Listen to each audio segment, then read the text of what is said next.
Hola, de parte de Morozova School, les damos una muy cordial bienvenida a esta charla sobre cómo aprender ruso. Y bueno, antes que nada queremos invitarles a unirse a nuestro canal de Morozova School. Ahí van a encontrar más contenido interesante sobre idiomas, sobre cultura. Hoy la idea es explorar juntos un montón de consejos, de experiencias, recursos también que distintas personas, aprendices y expertos, han compartido sobre esto de aprender ruso. Queremos sacar las estrategias más útiles, ¿no? Para alguien que ya esté en eso o que lo está pensando. Buscamos un poco de claridad y, ¿por qué no?, también motivación. Ok, pues vamos a meternos en esto. Me parece una excelente idea, porque fíjate, el ruso a veces tiene esa fama de ser un idioma desafiante, pero es fascinante, de verdad, y lo hablan muchísimas personas, más de 260 millones, incluso algunas cifras dicen hasta 280 millones. Y sí, es verdad que para nosotros los hispanohablantes, quizá el italiano, el francés, suenan más cercanos, ¿no? Más fáciles de entrada. Claro. Pero aprender ruso, bueno, te abre otras puertas. Te conecta con una cultura súper rica, te facilita viajar por Rusia, que es el país más grande del mundo, imagínate. Y también, claro, puede traer oportunidades profesionales. Exacto. Entonces, la pregunta del millón. ¿Por dónde arrancar? Parece que lo primerito es la actitud, la mentalidad. Las fuentes que revisamos sugieren como que olvidarse un poco de esos miedos, ¿no? Y también de las promesas tipo habla fluido en 3 meses. Uf, sí, Un hábito que se construye día a día. totalmente de acuerdo. Hay gente muy conocida en esto de los idiomas, como Steve Kaufman, que insisten muchísimo en eso. Uno tiene que hacerse responsable de su propio aprendizaje, ser independiente, constante. La actitud de verdad es fundamental. Y ya si nos vamos a lo práctico, el primer, digamos, escalón que muchos ven es el alfabeto cirílico. Suena así como intimidante. ¿De verdad es para tanto? Es una pregunta súper común, sí. Pero mira, casi todas las fuentes coinciden en que se exagera un poco su dificultad. A ver, el alfabeto ruso moderno tiene 33 letras. Sí, claro, tiene algunas letras que son solo rusas, como la U o la sh, y otras que, ojo, se parecen a las nuestras, a las latinas, pero suenan diferente. La P rusa es una R nuestra, la H rusa es una N, la C es una S. O sea, hay que hacer como un reset mental con esas letras. Exacto.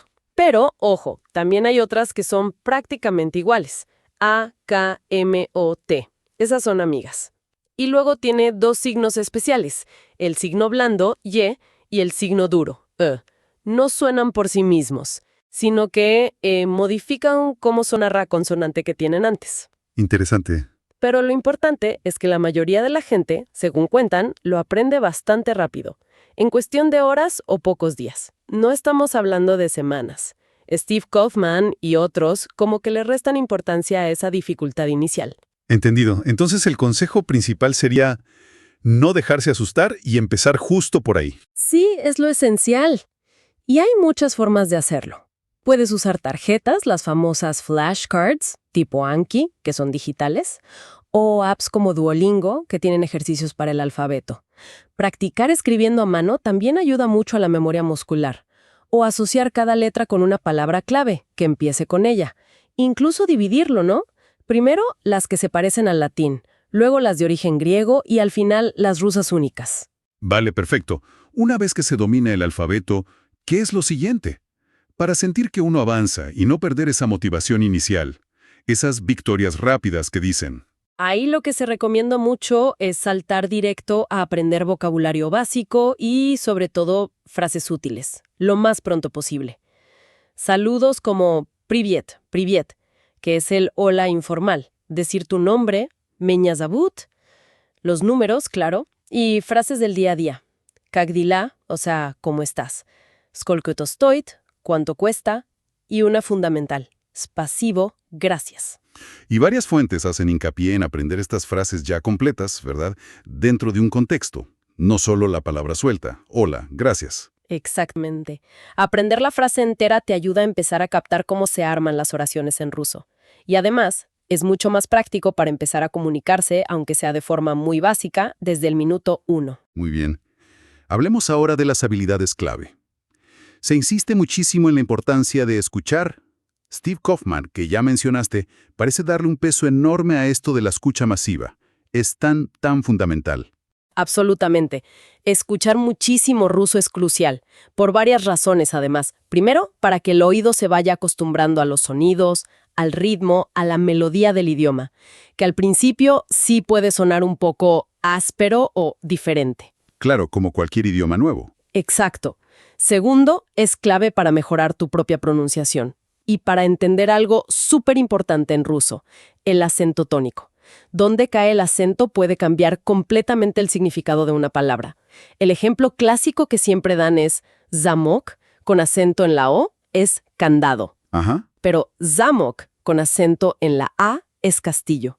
Solo cambia el acento. Escuchar mucho te ayuda a internalizar estas cosas sin darte cuenta. Wow, eso sí es importante. Y supongo que también ayuda a pillar la gramática de forma más intuitiva, ¿no? Sin tener que estudiar tantas reglas al principio. Correctísimo. Te permite como que absorber los patrones gramaticales de forma natural. Y recursos para escuchar, hoy en día hay muchísimos. Música, por ejemplo.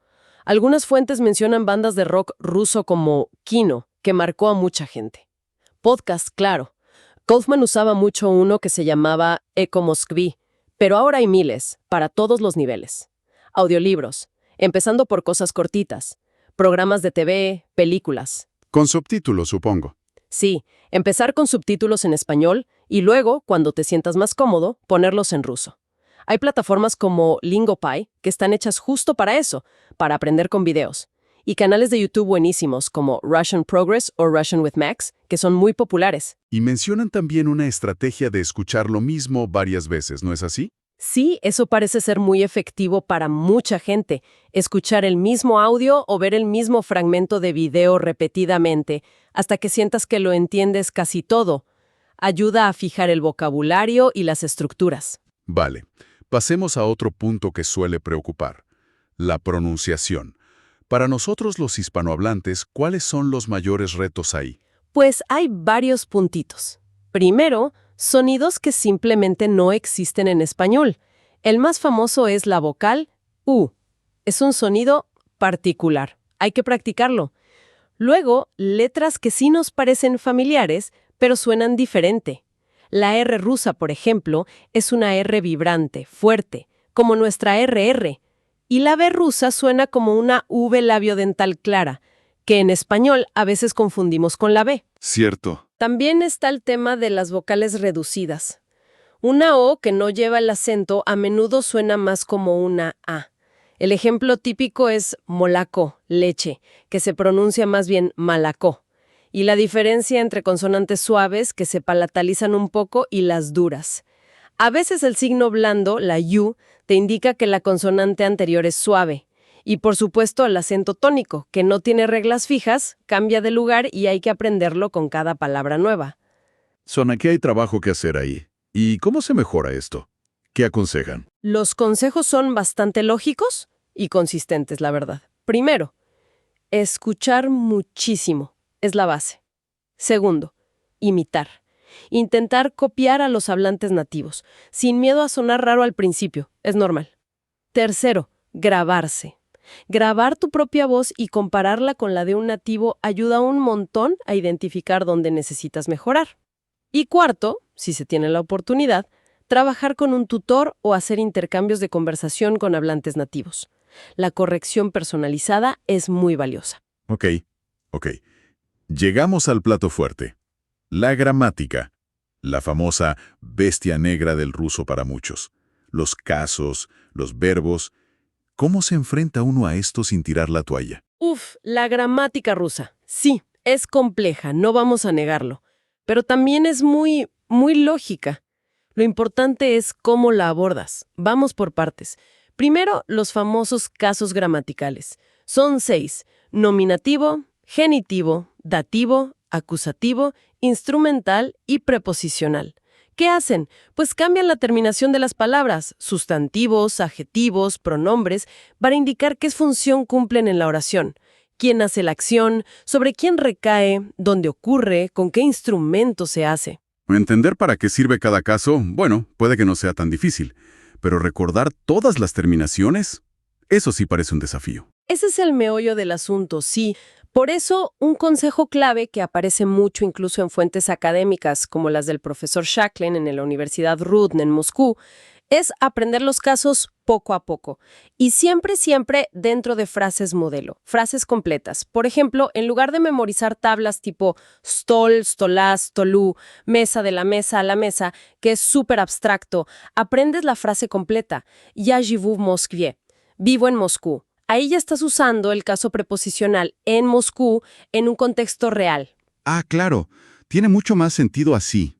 Y eso conecta con algo que mencionan algunas fuentes, que el orden de las palabras en ruso es más flexible que en español, ¿verdad? Porque los casos ya indican la función. Exactamente. Como las terminaciones ya te dicen quién es quién y qué hace qué, puedes cambiar el orden de las palabras para dar énfasis a una parte u otra de la frase. Los casos hacen mucho del trabajo que en español hacen las preposiciones y el orden fijo de las palabras. Otro punto gramatical importante es el género. Hay 3, masculino, femenino y neutro. La buena noticia aquí es que, en general, puedes predecir el género por la terminación de la palabra. Las que acaban en a o ya suelen ser femeninas, en o e, neutras, y las que terminan en consonante o en i, masculinas. Eso ayuda bastante. Sí, hay excepciones, claro, sobre todo con palabras que terminan en el signo blando, blonde, que pueden ser masculinas o femeninas, y hay que memorizarlas. Pero la regla general funciona la mayoría de las veces. ¿Y qué me dices de los verbos? ¿Son tan complicados como los pintan? A ver, los verbos tienen sus cositas. Hay buenas noticias y, bueno, desafíos. La buena noticia: tienen menos tiempos verbales complejos que el español. Usan básicamente pasado, presente y futuro simples. Eso simplifica un poco las cosas. Vale, eso suena bien. ¿Y los desafíos? Hay 2 conceptos principales que son un poco difíciles de pillar al principio para un hispanohablante. El primero es el aspecto verbal. Casi cada verbo ruso tiene 2 formas, como 2 caras de una moneda, una imperfectiva y una perfectiva. La imperfectiva se usa para acciones en proceso, habituales, repetidas. La perfectiva, para acciones ya completadas, con un resultado final. Saber cuándo usar pisach, escribir imperfectivo, y cuándo napisach, escribir perfectivo, lleva tiempo. Requiere mucha exposición al idioma para sentir la diferencia. Entiendo. Eso es nuevo para nosotros. ¿Y el segundo desafío? El segundo son los verbos de movimiento. Son súper específicos. Tienen verbos diferentes para decir si vas a pie o en transporte, si vas en una sola dirección o si es un viaje de ida y vuelta, si llevas algo contigo o no. ¡Madre mía! Sí, puede ser un poco abrumador al principio. Hay como 20 verbos básicos de movimiento con sus prefijos y demás. ¿Algún consejo para no desesperar con los verbos? Pues el consejo general es no obsesionarse al principio. La comunicación básica es posible sin tener una maestría total del aspecto verbal o de todos los verbos de movimiento. Y para la gramática en general, lo que más repiten es enfocarse en entender y usar estructuras en situaciones reales, no en memorizar reglas porque sí. La gramática se va asimilando mejor escuchando y leyendo mucho. Y un pequeño alivio. El ruso no tiene artículos. No hay el, la, un, una. Una cosa menos de la que preocuparse. Eso sí que es una buena noticia. Bueno, ya cubrimos escucha, pronunciación, gramática. ¿Qué hay de las otras habilidades? Leer, escribir y la importantísima, hablar. Claro, para leer, una vez que tienes el alfabeto, se recomienda empezar con cosas sencillas. Libros para niños, textos adaptados para estudiantes y poco a poco ir subiendo el nivel. Noticias, artículos y eventualmente literatura. Leer ayuda un montón a fijar el vocabulario y ver la gramática en acción. Para escribir, bueno, hay que practicar la letra cursiva rusa. Es bastante diferente de la letra de imprenta y es la que se usa normalmente al escribir a mano. También hay que acostumbrarse al teclado cirílico si vas a escribir en la computadora o el teléfono. Y prestar atención a la ortografía, claro, como a esas vocales reducidas que cambian de sonido. Revisar lo que uno escribe siempre es buena idea, quizás con ayuda de herramientas online o un tutor. Y para hablar, aquí el consejo es casi unánime en todas las fuentes, de verdad, hablar. Hablar desde el principio, aunque sea poquito, aunque sea con errores. No esperar a sentirse listo. porque ese momento quizás nunca llega si no practicas. Perder el miedo a equivocarse. Exacto. Buscar oportunidades. Hay apps de intercambio de idiomas como Tandem o HelloTalk, o buscar tutores en plataformas como Italki, Preply, Superprof. Una nota interesante que aparece en algunas fuentes es que a veces encontrar tutores de ruso puede ser un poco más económico que de otros idiomas europeos. Buen dato. Y la práctica constante es lo que te va a dar fluidez y confianza. Incluso practicar solo, hablando en voz alta, repitiendo frases, ayuda mucho al principio para soltar la lengua. Perfecto. Hemos tocado muchísimos puntos específicos. Si intentáramos como que agrupar las ideas, ¿qué estrategias generales o qué combinaciones parecen funcionar mejor según lo que comparte la gente? No tanto una lista, sino las ideas clave que se repiten. Claro. Al ver todo lo que dicen aprendices y expertos, sí que surgen como unos pilares, unas ideas centrales. Una muy fuerte es la inmersión. Incluso si no puedes viajar a Rusia, intentar rodearte del idioma lo más posible en tu día a día. ¿Cómo? Pues cosas como cambiar el idioma de tu teléfono o de tus apps al ruso, escuchar música o podcasts en ruso mientras cocinas, limpias, vas al trabajo, ver videos, series, crear tu propia burbuja rusa, aunque estés en tu casa. Tiene lógica, ¿sí? Hacer que el idioma sea parte natural de tu día. Y la constancia también parece salir mucho, ¿no? Sí, la consistencia diaria es otro tema súper recurrente. Es mucho más efectivo estudiar un poquito cada día, aunque sean solo 30 minutos, que darse un atracón de horas solo el fin de semana. La clave es convertirlo en un hábito, como lavarse los dientes. Y no solo consumir pasivamente, sino interactuar, el aprendizaje activo. Exacto. El aprendizaje activo es otra idea clave. No solo escuchar o leer. Usar herramientas como las flashcards Anki es súper popular para esto, sobre todo si tienen audio e imágenes. Tomar notas, hacer ejercicios. Se trata de interactuar con el material, de procesarlo. Mencionan por ahí el método Anki plus A, que combina Anki con el método Asimil, como una posible combinación. También hemos hablado bastante del contexto. Aprender en contexto. Fundamental. Aprender palabras nuevas y estructuras gramaticales siempre dentro de frases, de situaciones reales, no como listas de vocabulario sueltas o reglas gramaticales aisladas. Entender cómo se usan las cosas en la comunicación de verdad. Y parece que no hay una única fórmula mágica, ¿verdad? La recomendación es más bien combinar recursos. Definitivamente. No casarse con una sola app o un solo libro. Lo ideal es usar una mezcla de cosas. Quizás un libro de texto como guía, una app para practicar vocabulario rápido, escuchar podcasts o música para el oído, ver videos en YouTube para algo más visual, leer artículos o libros adaptados. Y si se puede, claro, hablar con nativos o tutores. Steve Kaufman, por ejemplo, usa mucho Link para leer y escuchar masivamente, pero también habla regularmente con tutores.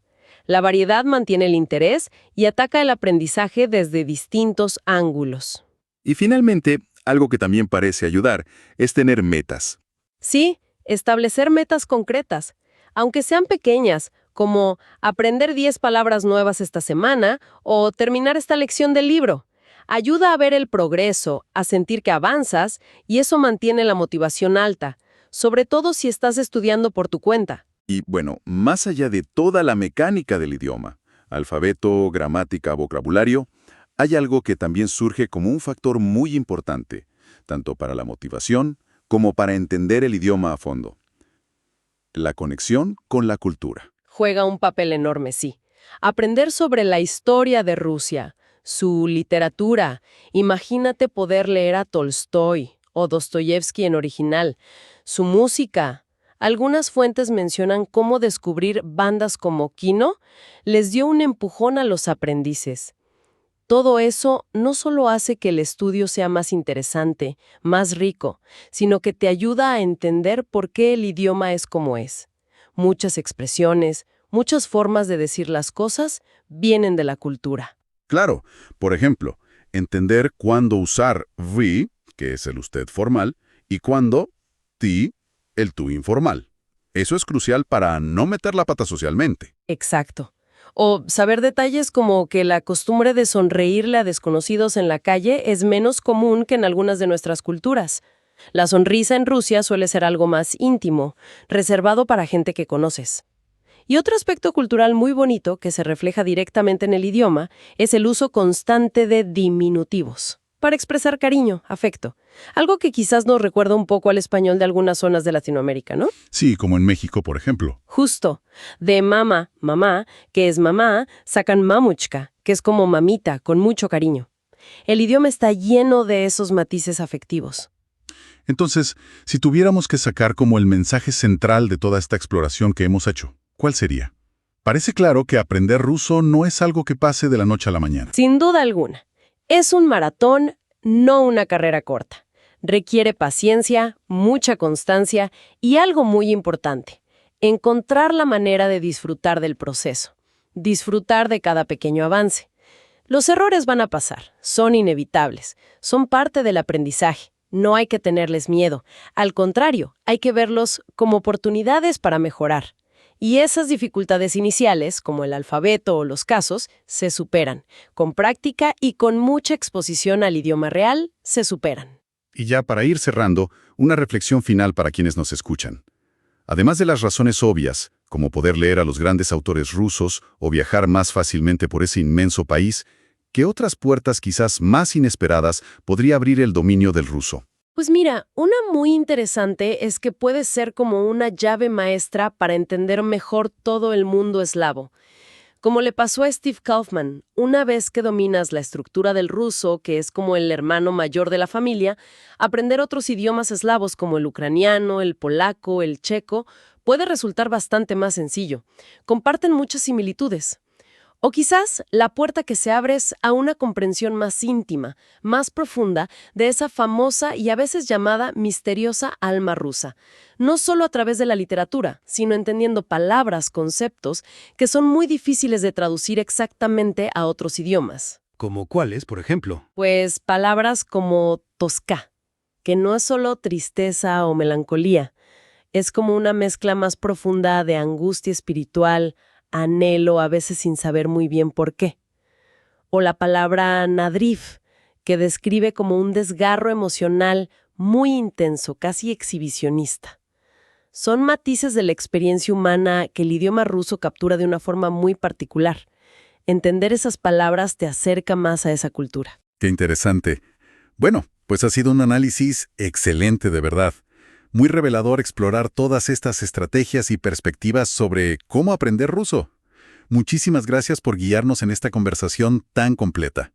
Y de parte de todo el equipo aquí en Morozova School, les agradecemos sinceramente por habernos acompañado hoy. Y como invitación final, pues nada, no olviden unirse a nuestro canal de Morozova School si aún no lo han hecho. Y también les invitamos a echarle un vistazo a los enlaces que vamos a dejar en la descripción o en los comentarios. Ahí encontrarán referencias a algunos de los recursos que hemos mencionado hoy. Esperamos verles en la próxima.